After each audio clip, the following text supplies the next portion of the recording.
Good afternoon, everyone. So I would like to introduce you to our worthy speaker. She's Minahil Khan, and we'll begin with her introduction first. So we're honored to have you with us, Minahil. She's an emerging leader in international development law and human rights.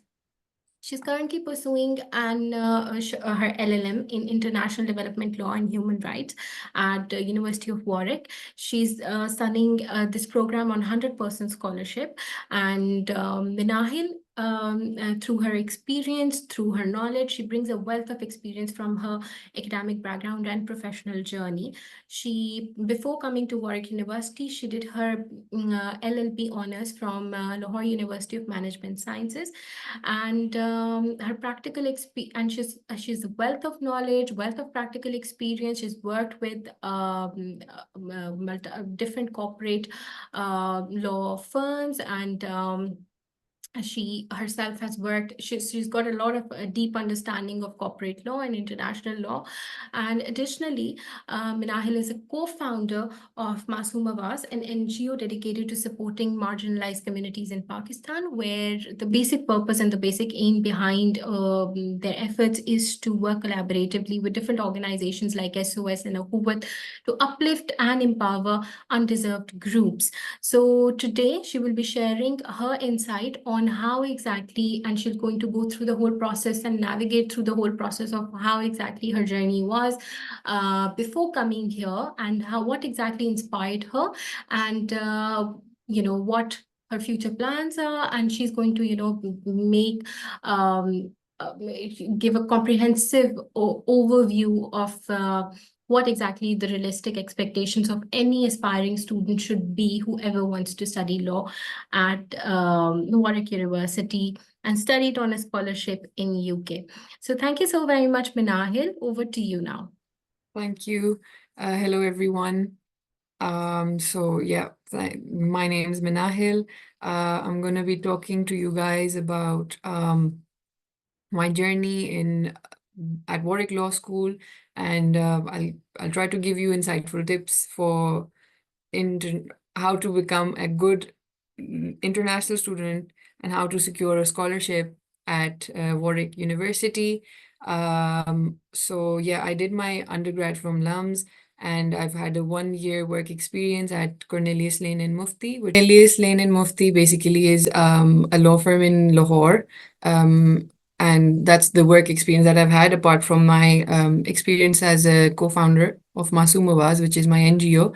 And so the NGO primarily, I would say, is the main thing that really helped me get the scholarship first and foremost. The NGO, Masoom Awaz, helps in providing support to marginalized communities. Essentially, what right now we're doing is we're helping the women and children in the red light district areas in Old Lahore. But apart from that, obviously, we help all underprivileged communities. So if we get into how we're supposed to navigate in getting into a good law school, so I'm right now at the University of Warwick. I'm doing my master's in international development law and human rights, and I got a scholarship. It is basically 100% fee waiver scholarship, and it's called the LL.M Law School Scholarship.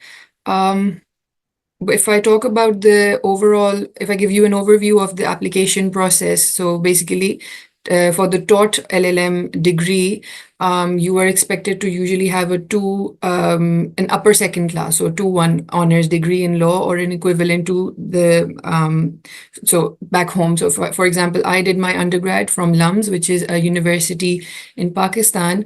So I had my GPA sort of met the requirement for the qualification. And so you can check yours if you go on the websites. They've given a link, and you could go there and see if you match the requirement.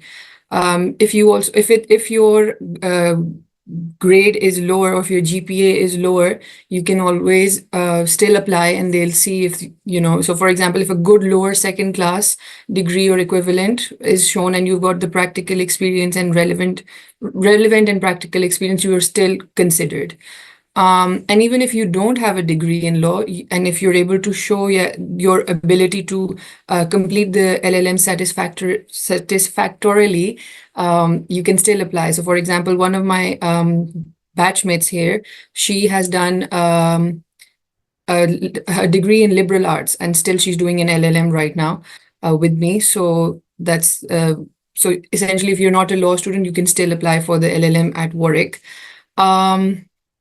As far as the requirements for the application process is concerned, you need one academic reference and a professional reference if you have not been studying over the past 2 years. And so there are certain the requirements for the degree transcripts and certificates and all of that that you can go on the website and check. As far as the English language certificate is concerned, so I gave the IELTS, and it's not a very hard test, essentially, for people like us back home in Pakistan who've been taught in English all our lives. So the band that you need to get into Warwick is 7. But even if you are not able to meet that requirement, but you are somehow able to show that you're able to understand, speak, and write English, you can still go ahead and email Warwick, and they'll cater to you if they want to.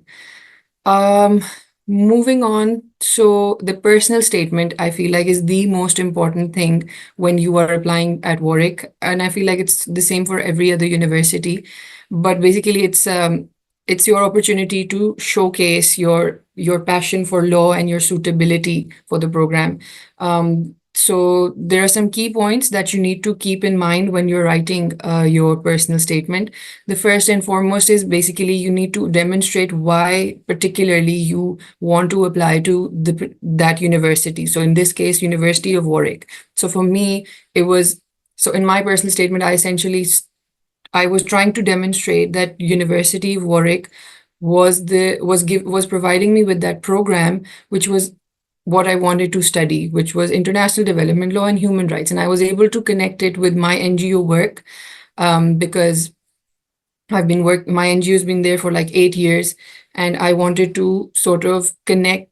I wanted to see how I can use law in my NGO work. And that's what I primarily try to demonstrate in my personal statement as well. So basically, why University of Warwick? You could discuss the university's prestigious rankings, the reputation of the academic excellence, the diversity in the student community, and the supportive learning environment, which are sort of like, general things as well. But if you bring in a personal element to all of these when you're discussing, that really helps. And yes, also one way you could do that is by mentioning some of the different things that their unique offerings that the institute is providing. For example, for Warwick, you could say that so for me, it was one of the professors here who is my dissertation supervisor as well now. Her name's Dr. Shaheen Sardar Ali. So I particularly wanted to be taught by her. And I wanted to do my dissertation under her as well, because the topic that I'm doing my dissertation on right now is something that's her forte. So essentially, I tried to demonstrate that in my personal statement. At the same time, you need to also show why this course, so whatever course you would be applying for, you need to show in your personal statement that this is the course and this is why. I would highly suggest before writing your personal statement, you go to the websites and do your research basically about the program, about the instructors, about the modules, so that you're able to have a holistic personal statement in which everything is sort of covered. So yeah, you can also talk about the internship experience, and try to connect it with, or your work experience, and connect it with your reason for going for the particular course. As far as, yeah, so there is also this, you need to talk about your previous bachelor degree and how it also connects with the LLM that you're doing. In So for example, I was primarily so the undergrad that I did from LUMS, we get to learn about Islamic law, trust law, family law, and all such. And I was able to connect how family law and Islamic law, Islamic jurisprudence that I was taught in my undergrad is something that's going to help in my LLM. And that's how I'm going to connect with my dissertation topic. Like that's something that I'm going to work towards. Um, so that's another thing. Um, as far as uh, so you basically also towards the end try to discuss your future career plans. So it's not like, okay, I'm just going to do my LLM. This is what I've done. This is my LLM. I don't know what's next. You need to show a bit of uh, a plan, basically. So your future career plan and how you intend to use your LLM in the future. It's not potentially. So basically, what I did was I sort of gave an overview of how I intend to use my LLM and my dissertation to uh, so I'll just go into what my dissertation topic right now is and what I'd intended on doing. So my dissertation topic was is if whether Islamic law provides us a caveat in which we can allow women and children in the red light district areas rights, because particularly right now, sex workers, when they have children, they're usually born out of wedlock. And then because, for example, in the context of Pakistan, children born out of wedlock are considered quote unquote illegitimate children. They are usually not given even their fundamental rights, and you need to have your ID cards, or you need to be registered, obviously, in the national database in order for you to get your fundamental rights. But since those children usually are not on the national databases, so they don't get access to their fundamental rights, and which is why intended to see if we could use Islamic law as a means of providing them with their rights, where children born out of wedlock or illegitimate children are have been given. Yeah, so basically that if we can give them rights, that's my topic. So I primarily wanted to look into this, and that's my dissertation topic. And I was connecting it with my work experience as an co-founder of my NGO. And then I also connected it with my bachelor's degree and what I was studying there, which was also connected to like Islamic law, Islamic jurisprudence, and all of that. So what I told them in my personal statement was that I intend to use whatever research I do in my dissertation and try to bring laws in Pakistan where we are able to provide rights to children born out of wedlock. So yeah, that's basically what and then I did. I used to. It's still a dream, but I mean, I plan on becoming the first female chief justice of Pakistan. Um, so that was something far-fetched, but nonetheless, I was like, might as well add that too, to show them that, I've got big goals and big dreams. But yeah, so that was it for the personal statement. As far as the deadlines and processing time is concerned, the deadline for this year, for right now, so it was in January, if I'm not wrong, and now it's in October. So 2nd October is the deadline for the 2024-2025 batch. And the LLM applications usually take 4 to 6 weeks to they process those applications in 4 to 6 weeks with all the documents that you submit. And So first of all, with regards to like the for me, for example, I had to apply separately. My application for the program was separate to the application for scholarship. So you basically need to have your um, acceptance into the program in order for you to get that scholarship, obviously. But then these are two separate applications that you need to do. Your personal statement is also different from your supporting statement for the scholarship. And that's like a 500 word for the one that I applied for, which is the LLM Law School scholarship. Um, so that's that. And then so in terms of the structure or the teaching in my program or in generally like the LLMs at Warwick, the LLM involves like 120 cats with credit hours. And so you have, and towards the end of those end of the year, you need to do a 10,000 word dissertation, which is worth 60 credit hours. And so I have like, so the whole year basically is where there is term one, which is from October to December first or second week, and then you get a break where you're supposed to, and in that term one you've taken like three courses, and then you write three research papers. Mine was for like 4,000 words each for each module.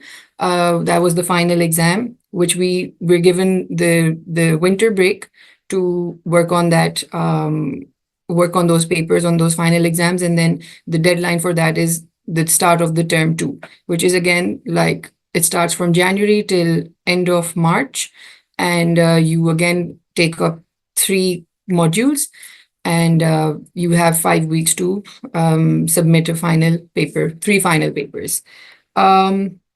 And then, sorry, yeah. And so term three is essentially we just had to, after the spring break, this term three starts, which is just we had one conference where we were supposed to bring in our research proposals for our dissertation, our topics, and then we discussed them. We presented them to a panel, and we were given feedback on how we need to adjust our topics or research questions, and people gave us suggestions, our professors and the panel overall. And that's term three. And essentially, after that, you just have all the time to have fun and to work on your dissertation. And yeah, so that's the structure of the program. So yeah, so the modules that are being taught are essentially you are given lectures, and then you have seminars separate to those lectures as well, and there's group work at times, but not all the time. Full-time students have up to 12 hours per week of with additional research and reading outside the classrooms. And yes, so my course, the International Development Law and Human Rights course, did not have a big cohort. We were about 15, 16 people. But usually, it's for example, the commercial law course has about 80, no, it has about 40 students. And then, yeah, so the class ranges, but nonetheless, the classes are usually for us LLM students, the lectures are usually with like undergrads, and then our seminars are just postgraduate uh, in like the postgraduates come together and discuss what was being taught or what we had read in the readings and all. So yeah, the third term is basically the 10,000 word dissertation. And if you intend on doing a PhD, that dissertation is essentially preparing you for your further studies. As far as so the culture overall, and academically as well, to be honest, it was a bit difficult, not difficult, but different for me when it came to basically so back in Pakistan, when the term ends, we are done with all our exams, all our tests and everything. But here you are essentially being given your break, so the winter break or the spring break, to work on your essays or study for your exams and everything, which was a bit new to me. So I just felt at one point like as if I had not had a break. So that was something that I had to adjust to.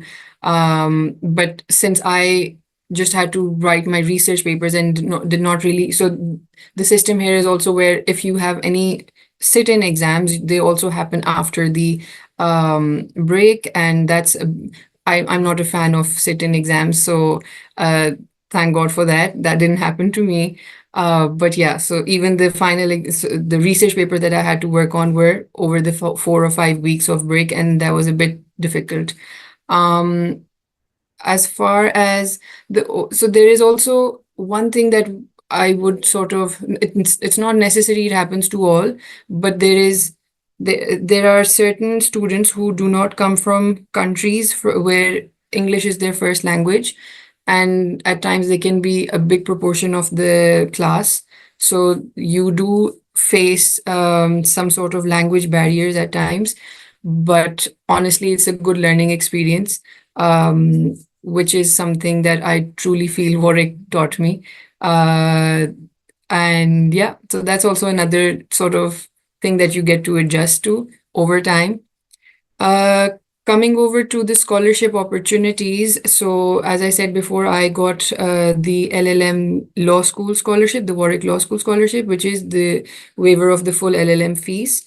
And so the time that I applied for it, there were 2 seats. This time around, it's available to three almost people. Yeah, I think it's available to three people, and the deadline for it is the 30. So at my last year, it was also 31st of March. This year, it was also 31st of March, and I'm guessing the next year it's going to be the same.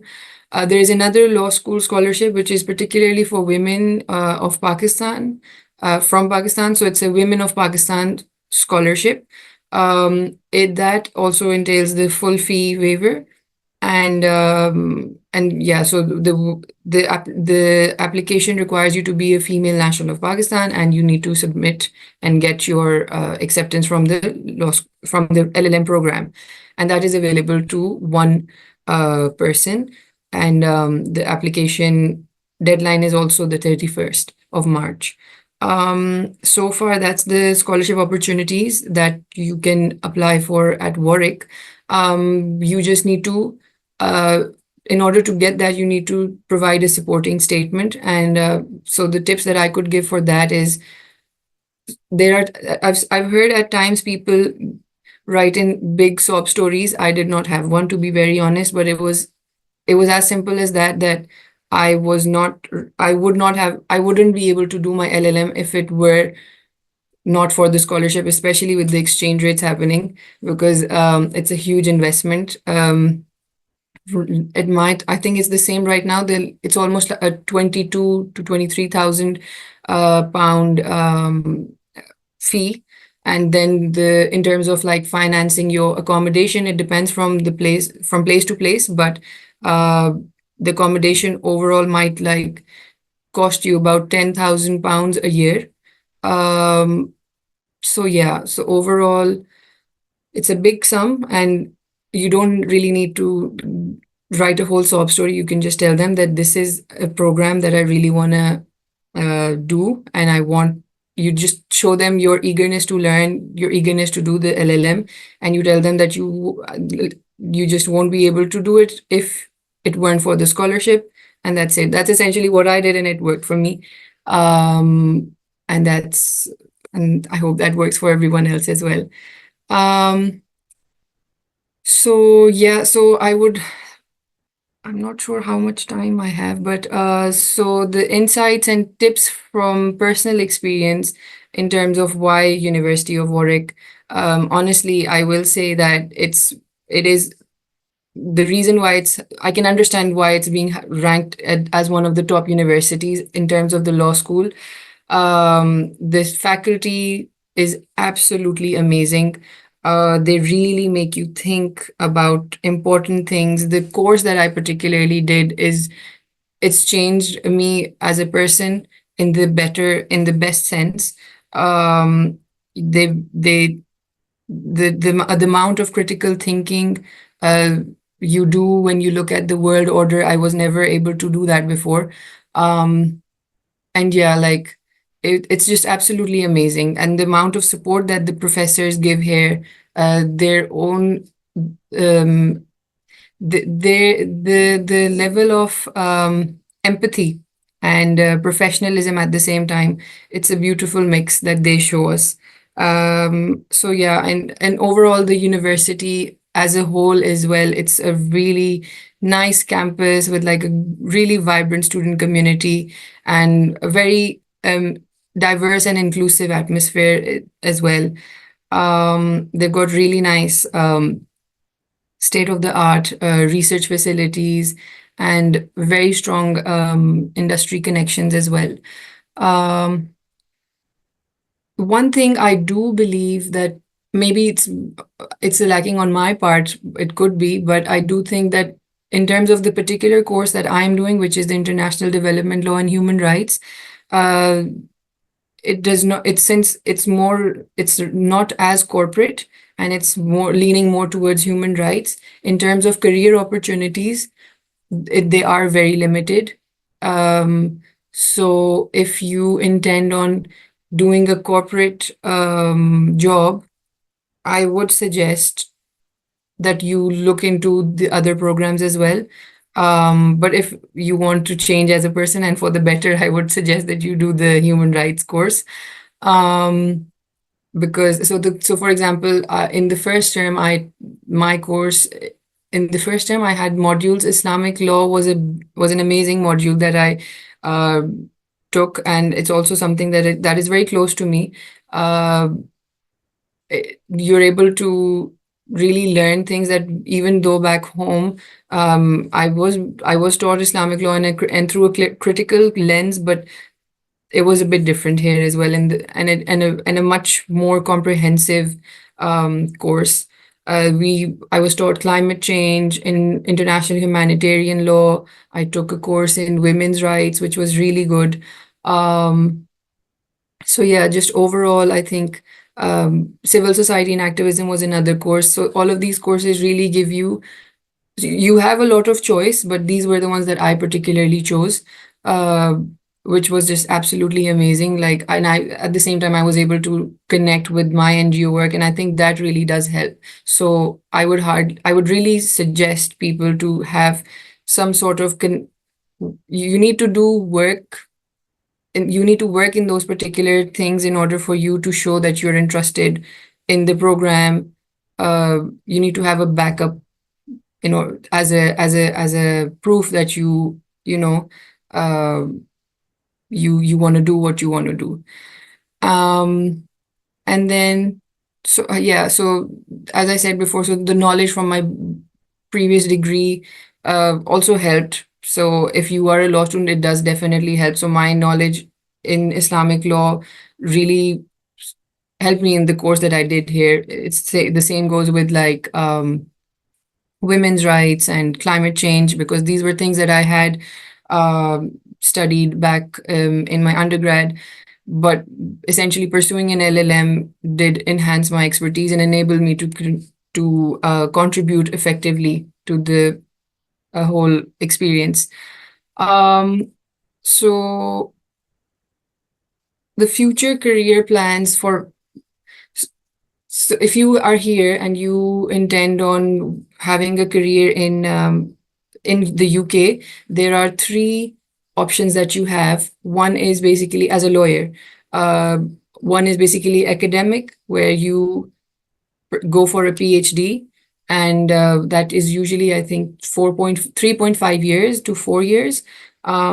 You apply for that. There are other scholarship opportunities as well that you can apply to, and essentially you do your PhD there, and the support that you get in terms, there's a whole list of requirements for the universities as well when it comes to providing for the PhD students. So that is a good opportunity if you, especially for international students, because in order for me to coming from Pakistan, having done a degree in law but from Pakistan, uh, I need to do the SQE, which is the solicitor qualification exam, in order to practice as a solicitor here. Back home, law works in the sense where even if you're a solicitor or a barrister, you're essentially both. You're just a lawyer, you're an advocate. There is no hard and fast segregation between these two things.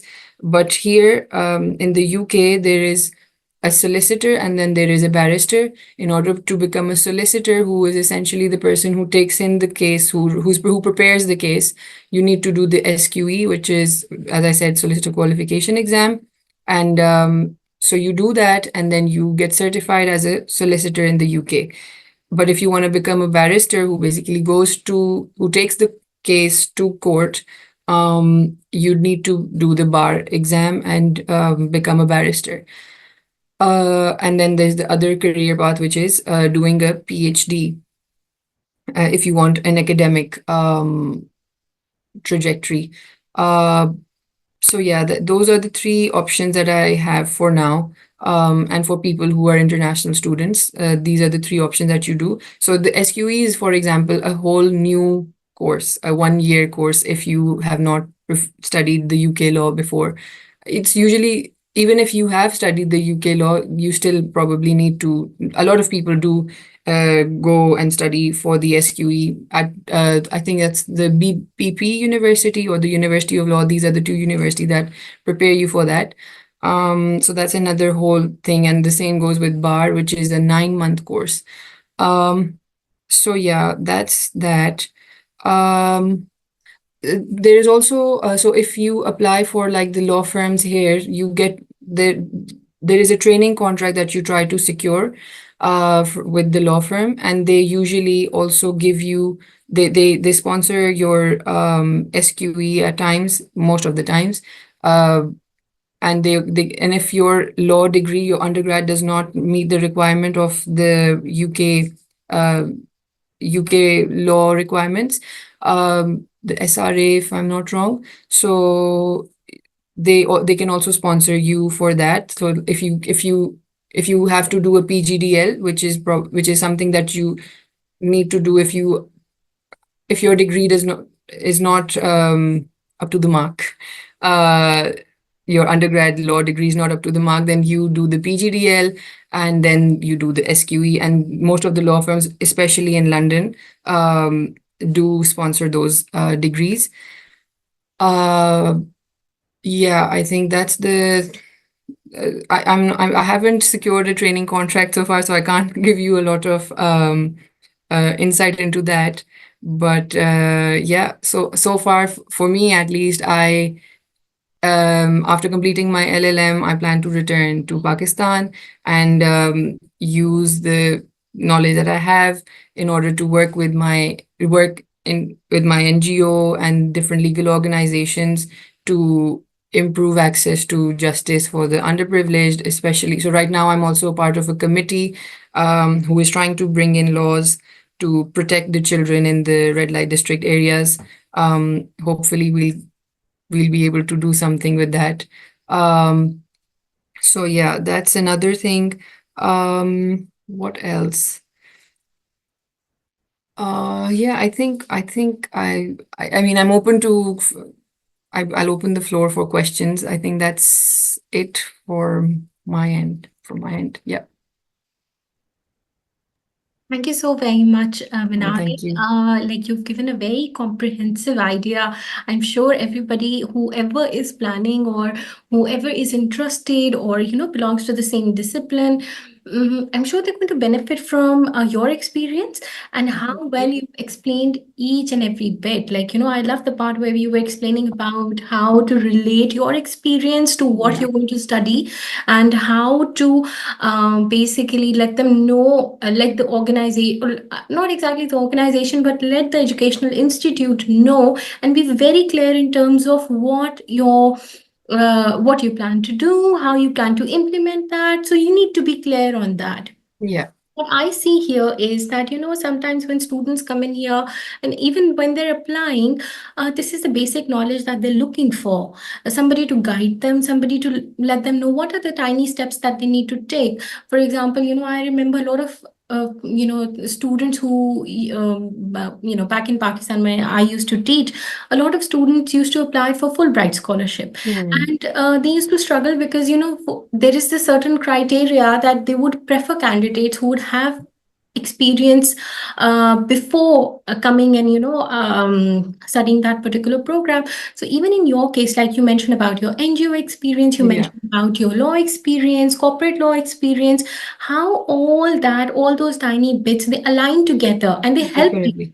They help you. And Yeah. I'm sure that, even while you're studying different modules, all that experience is helping you, making you more It does. mature in terms of your own thinking and thought process. That, Yeah. okay, this is the thing that I'm learning, this is the theory that I'm learning, and this is where I'm going to apply that. Like, you've got Yeah. your plans ready. What exactly are you going to do? So yes, thank you so very much. And it was, Mhm. for sharing your journey, your experience, and I'm really, really impressed, and I'm very, very, and we're really expecting you to be the Oh, first, thank you. was it the chief minister? Chief What? Justice of Chief Justice Pakistan. of Pakistan. All right. So, Fingers so yes, crossed. yes, inshallah, inshallah, and we'll be like, okay, we had her as a guest speaker as well. Let's see. Um, okay, Time will tell. inshallah, inshallah. So, one question that, Minahil, I see, the floor is open for questions, but one question that I would like you to elaborate on is Yeah. that when you come in here, of course, you're coming in on 100% scholarship, but then Yes. are there any costs involved that a student who's coming in here, he or she needs to keep in mind and have a budget for it, so that Yeah. they won't struggle? Because when I see international students coming in here, they really struggle in terms of getting a job, whether it's a part-time Yeah. job, That yeah. is that is a struggle. That is That the is. struggle. So, Yeah. do they need to apply earlier? Do they need to Mhm. sort out and filter the organizations where they're going to Mhm. go? Is Yeah. accommodation an issue? Is it not an issue? Just if you could elaborate a Yeah, bit yeah. on. So I'll start with the accommodation. So I'm living in Heron Bank West, which is a bit far from the main. It is on campus, but it's like a 15-minute walk to the main campus. But it's a beautiful place next to the sports and wellness hub. But for example, this is one of the more expensive accommodations. Uh, it's 180 per week approximately. But there are ones that are less as well.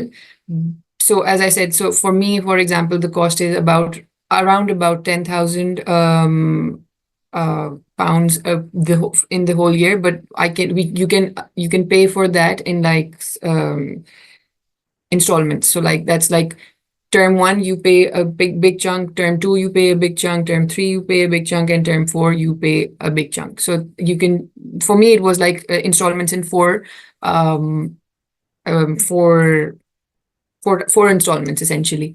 Uh, so accommodation, you do need to be careful in terms of, so I can't exactly remember when I applied for it, but there is someone who I know currently who did not apply for the accommodation timely, and she is having certain issues in getting her accommodation. If God forbid that happens, there is another accommodation called Vita, which is one of the best accommodations, I would personally say. It's a bit, but so it's about 220 per week, but that's like a studio room.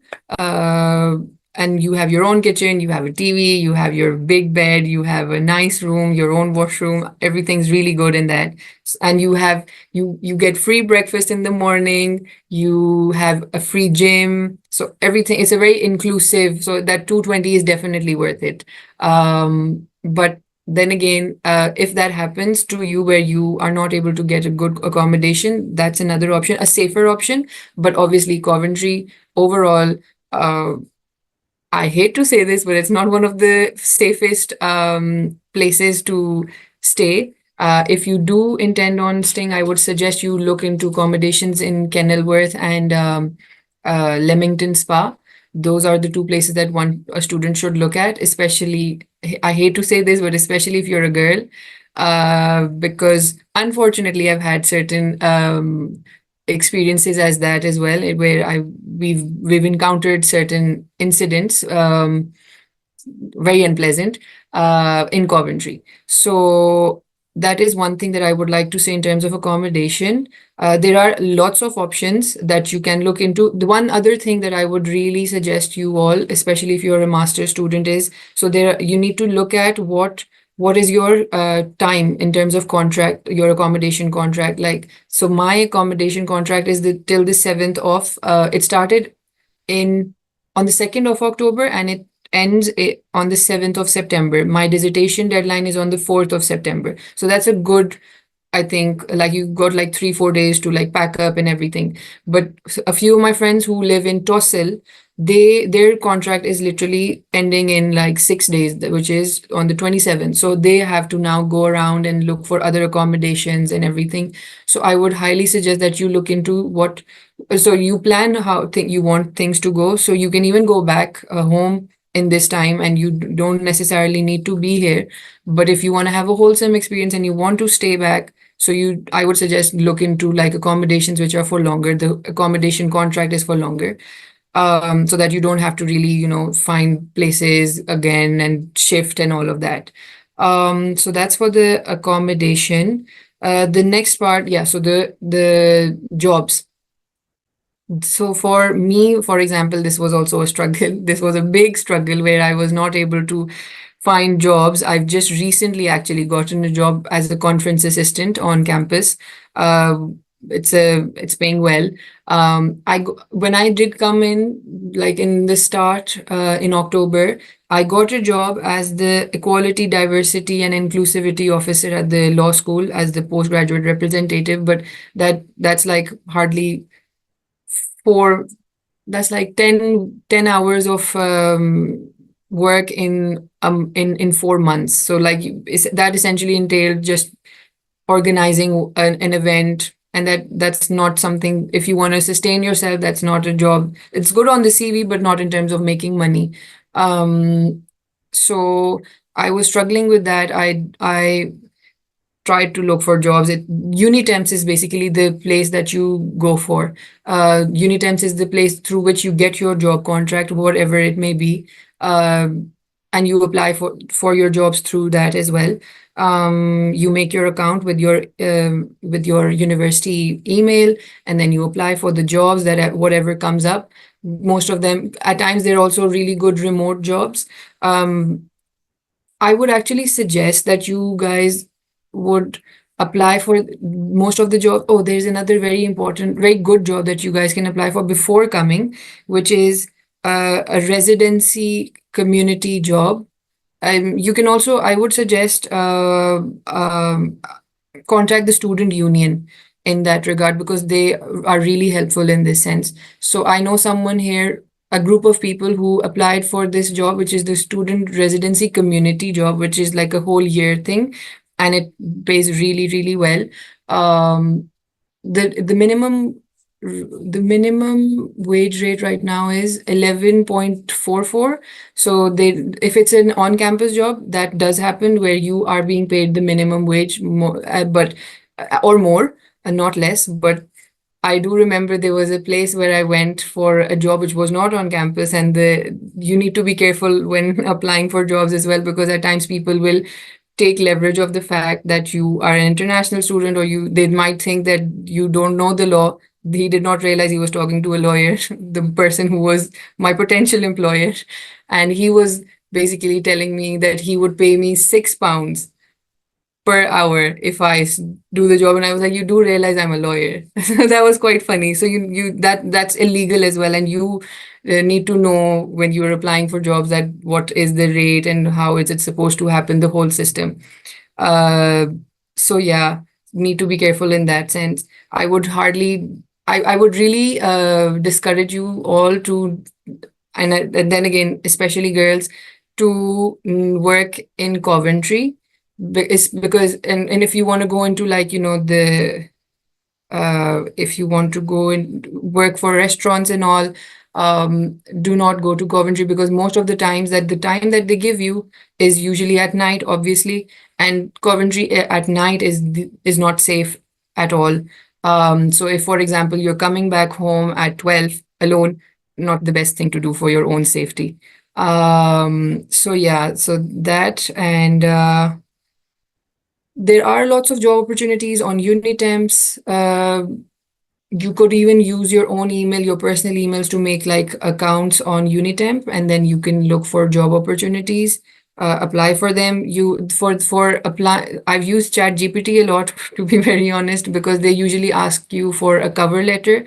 So what I would do is, even though honestly it did not help, because I didn't get a job through Unitemps, but what you could do is, and it did land people jobs, it just not me. But you take the job description, you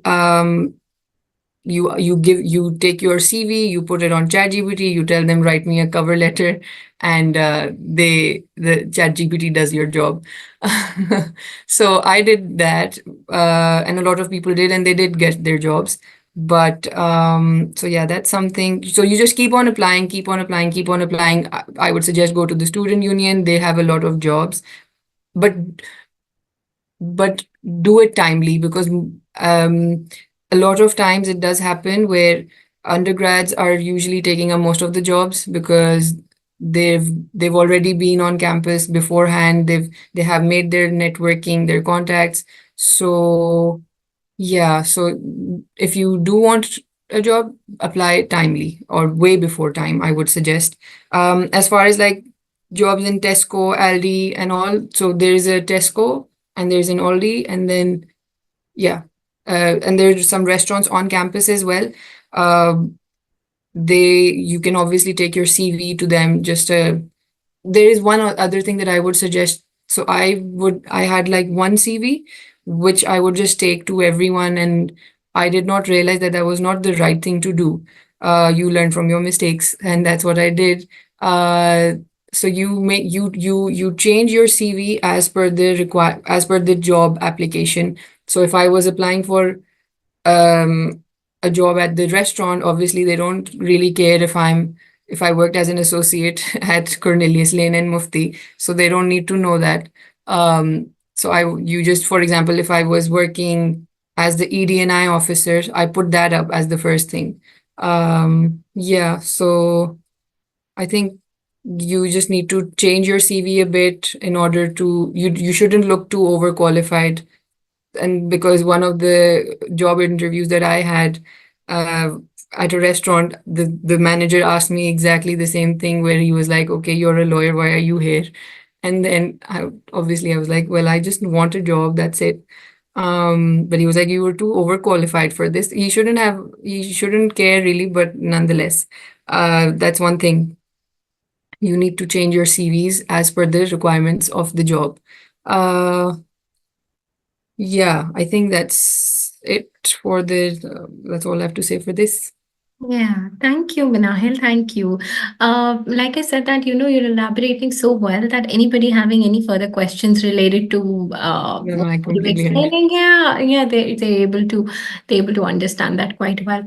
So yes, job in itself, I've also seen students struggling a lot, but you've explained it really well. That what are the areas that they need to see, what is the wage that they need to expect, because sometimes what happens is students would come in and they would not budget it properly. Yeah, For accommodation, you can't just rely that once I come here, then I'm going to apply for a job, I'm going to get a job, and then I'll be paying for my accommodation. You need to have exactly. sufficient budget, sorry, uh, Yeah, in order to pay that. And like you mentioned that, there are different sorts of accommodations, and then I'm yes, sure that, there are accommodations on the university, on the campus as well, nearby yeah, cities, like you mentioned. And of course, the accommodation rate also varies. But one it thing does. all these students need to be very aware of, and they need to be very well informed about, is that do not get trapped into the scam of um, Very somebody important. renting an apartment Yeah. on Facebook Marketplace. Oh, You need yes. to look for different agencies and go through the agents. I think that is the Yes, most that's the secure best thing way. to do. Exactly, Yeah, that's the most secure way. And if you can have a guarantor here, because as yeah, a student, when you come in, if you can have and arrange a guarantor, somebody, it could be a relative, anybody, yeah, who would be happy to guarantee you, then you can give their information. That just adds to the security yeah, and that's it. security of the whole process, and makes it a lot easier for you. So yes, this is about accommodation. And like Minahil very well mentioned that, you need to have look for the job description. Always read the job description. You can take that Definitely. from Chat GPT. Everybody is doing that these days. Yeah. But again, you need to be aware of what exactly are you applying, what is the job that you're applying for. And like she mentioned that, being overqualified sometimes is not advantageous and Yeah, doesn't benefit you, rather it acts as a consequence for you. So definitely. so it's better that you're well aware and you're highlighting the experience that you have in that particular sector. For example, if you're applying for, let's say you're applying for an odd job as well, then again any customer service experience can be highlighted on your CV. Yeah. And think of ways. Of course, sometimes it's not a paid thing. It's, sometimes you've done the Volunteering stuff. Yeah, volunteering stuff, exactly. But always highlight that, and that always definitely. helps. Always helps. Yes. If I don't think so, audience is having any questions. They're quite quiet, but I'm sure people. When we upload it on our YouTube channel, people are going to have questions in the comment Yeah. section. So yes. Thank you so very much, Minahil. Thank you for having me. Yeah, I hope this was helpful to everyone. But yeah, it definitely, I'd no be doubt. open to any questions whenever. No, it no doubt was. And thank you for your valuable insights and dedication to, towards implementing, making changes in the policy making and the work that you're doing and the thought process involved behind that and your voluntary experience. We're really proud of you and we really, really impressed and Thank we you. really hope to All see you thanks to as God. the hope. Yeah. Yeah, so we really looking forward to the things that you aim to achieve in life, and somebody from Pakistan really thinking about all these things, always makes you the next generation actually thinking about all these processes, all these things, and then coming back to the home country and then implementing that. It's always a delight to see that. Thank you so very much. Thank you very much for the And kind words. yeah, thank you. And I think with this, we can officially end the webinar now. Thank you.